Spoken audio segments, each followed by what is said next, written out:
Assalamualaikum warahmatullahi wabarakatuh. Selamat pagi anak-anak, salam sejahtera untuk kita semua.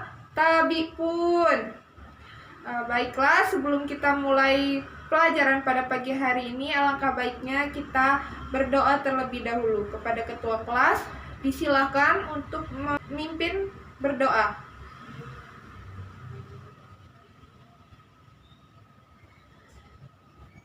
Apakah ada yang tidak hadir pada pertemuan hari ini? Ya, hadir semua ya.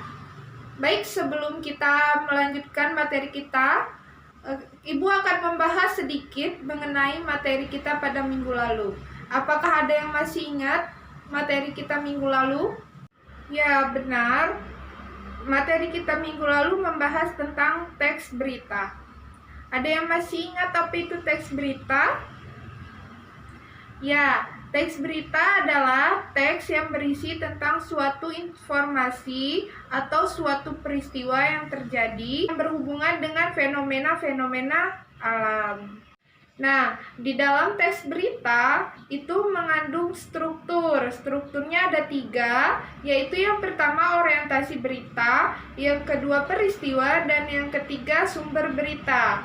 Yang pertama ada orientasi berita. Orientasi berita merupakan pengenalan atau penyampaian hal-hal apa saja yang akan dibahas pada isi berita. Selanjutnya ada peristiwa. Peristiwa merupakan kejadian yang dibahas di dalam sebuah berita. Dan selanjutnya ada sumber berita. Sumber berita ini biasanya terletak pada akhir berita. Nah, selanjutnya ada kaidah kebahasaan yang harus diperhatikan dalam teks berita. Nah, kaidahnya ada 5 yang harus diperhatikan. Yang pertama, penggunaan bahasa yang bersifat standar atau baku. Penggunaan kalimat dalam teks berita itu kalimat langsung. Dan penggunaan kata kerja mental, penggunaan fungsi keterangan dan waktu, serta penggunaan konjungsi temporal. Nah, itu tadi ya materi kita minggu lalu mengenai teks berita. Jadi teks berita memiliki struktur dan kaidah yang harus diperhatikan dalam sebuah teks berita. Itu tadi mengenai materi kita minggu lalu. Apakah ada yang ingin ditanyakan tentang materi kita pada minggu lalu?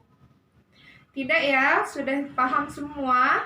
Ya, kita lanjut ke materi kita selanjutnya, yaitu mengenai teks iklan, slogan, dan poster. Nah, apa sih itu teks iklan, slogan, dan poster?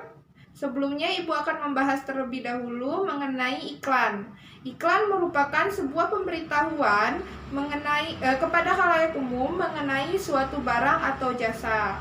Nah, iklan ini berfungsi untuk membujuk atau merayu seseorang mengenai suatu agar seseorang tersebut membeli atau menggunakan jasa atau barang yang telah diiklankan tersebut. Nah, fungsi lain dari iklan ini, jika iklan ini mengenai perusahaan komersial, maka fungsi iklan ini sebagai sarana untuk menjual barang dan jasa. Sedangkan untuk perkantoran, iklan ini berfungsi sebagai sarana mencari karyawan. Dan bagi pemerintah, iklan ini berfungsi untuk menyebarkan informasi dan memberikan layanan kepada masyarakat. Sedangkan untuk perorangan, iklan ini berfungsi untuk memberikan sebuah informasi mengenai barang atau jasa. Baiklah, sebelum kita lanjutkan materinya, apakah ada yang ingin ditanyakan mengenai teks iklan? Baik, cukup ya. Kita lanjutkan ke materi selanjutnya, yaitu slogan. Apakah ada yang tahu apa itu slogan? Ya, silakan Iqbal. Ya, benar sekali. Slogan adalah perkataan atau kalimat pendek yang menarik dan mudah diingat untuk memberitahukan sesuatu atau menyampaikan sesuatu.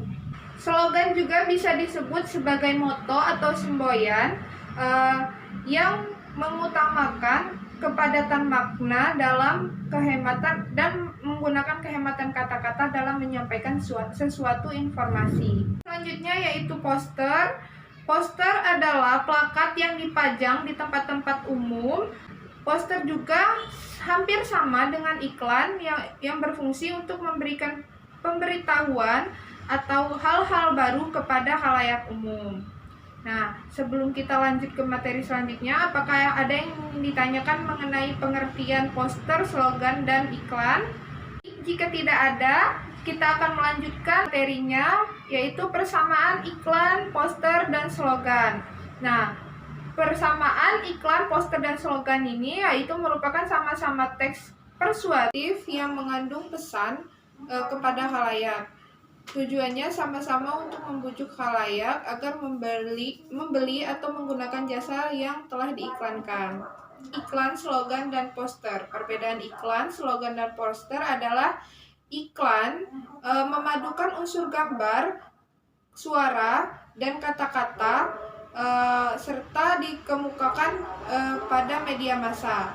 Slogan hanya mengutamakan unsur kata-kata saja. Poster mengutamakan kekuatan gambar dan kata-kata yang dipajang di tempat-tempat umum.